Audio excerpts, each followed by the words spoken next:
Tunao viongozi wengine pia sasa kuwakilisha kundi zima la manabii, mitume.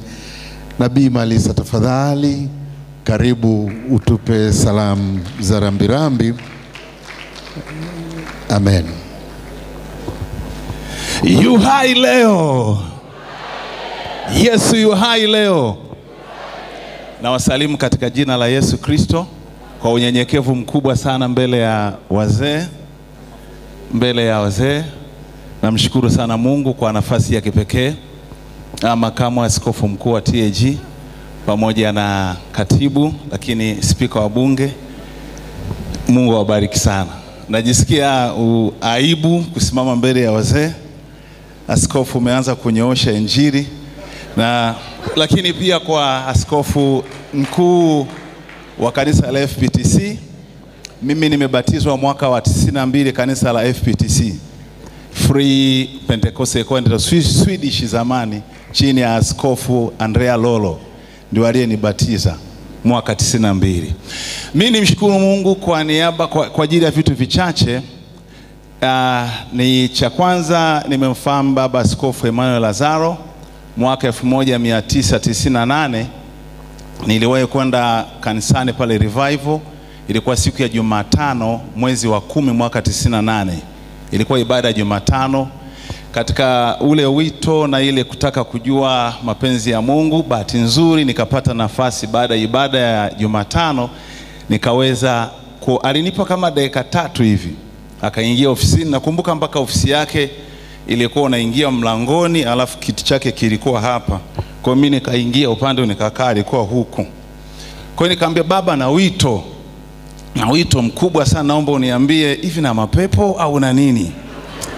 Kwa hiyo akaniangalia, sasa kijana, ninaona una wito, lakini kuna wito aina mbili. Kuna wito, akataja wito fulani, akanikabidhi mchungaji mmoja wa Majengo anaitwa Swai. Sijui tulipotezana miaka mingi sana. Kwa hiyo baada ya pale nikaendelea na hivyo kuhubiri na kadhalika, lakini nilio kufanya kazi siku moja kiwanda cha Tagemi Printing. Nilikuwa na tengeneza vitabu vile vya nyimbo za injili. Kwa hiyo akaingia kiwandani, akanikuta nimekaa nafanya kazi fulani hivi. Anambia, kijana unaendelea? Nikamwambia, baba shikamo. Kwa hiyo baba askofu Lazaro ni mtu wa pekee sana. Lakini mwaka jana nilipata nafasi ya kwenda kumtembelea nyumbani. Sikuamini kama ningepata nafasi ya kuanza kumuona uso kwa uso, lakini katika ile hali alikuwa yuko amedhoofika sana, yuko kwenye wheelchair.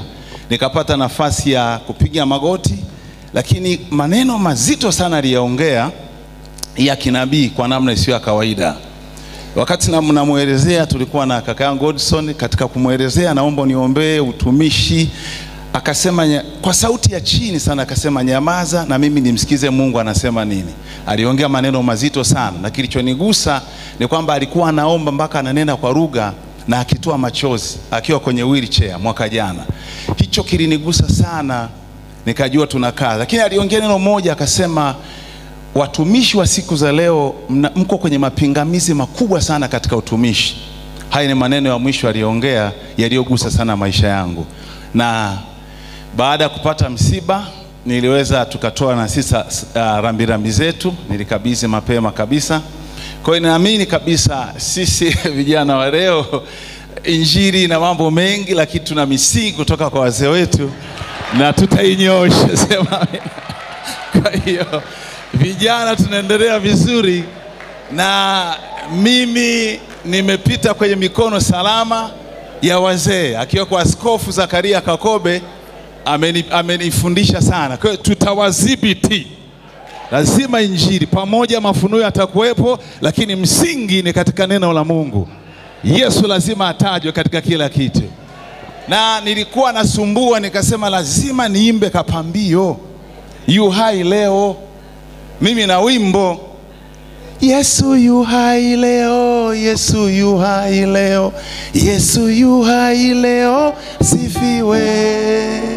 Yesu yu hai leo, Yesu yu hai leo, Yesu yu hai leo, asifiwe. Amina. Nenda kutoa isingo. Nashukuru sana kwa heshima. Mungu awabariki. faraja ya Roho Mtakatifu iwe kwenye familia. Sababu Bwana, nilisema leo kwamba tusimharakishe baba yetu, tungeendelea mpaka hata usiku, kwa sababu si tutaondoka, yeye tutamwacha hapa. Kwa hiyo tusiharakishe, kafanya mambo makubwa. Na rambirambi nimetoa. Siku moja kijana mmoja, mimi napenda sana miujiza na nguvu za Mungu. Historia ya baba Lazaro ni kubwa na wengine tunaikumbuka. Kijana mmoja alikuwa anaimba kwaya hapo Revival, alifanya kosa, akamtia binti mimba. Askofu akamwambia, tubu, umekosea. Akamwambia, sasa askofu, nitawatia na wengine mimba. Yule kijana alikuwa ni fundi wa kujenga. Kwa hiyo akasema, sasa wewe nakukabidhi shetani. Ile ilimkasirisha sana. Kwa hiyo alikuwa anajenga ghorofa ya 3, kwa bahati mbaya kijana alianguka akafa. Hiyo ni historia. Kwa hiyo usiguseguse watumishi wa Mungu, wana neema kubwa sana. Mimi nisiwe na mambo mengi sana. Nishukuru nikabidhi maiki wazee, na naenda nafikisha ujumbe. Injili lazima ijoke. Bila mafuta, bila maji, Yesu anahubiriwa. Sema amina.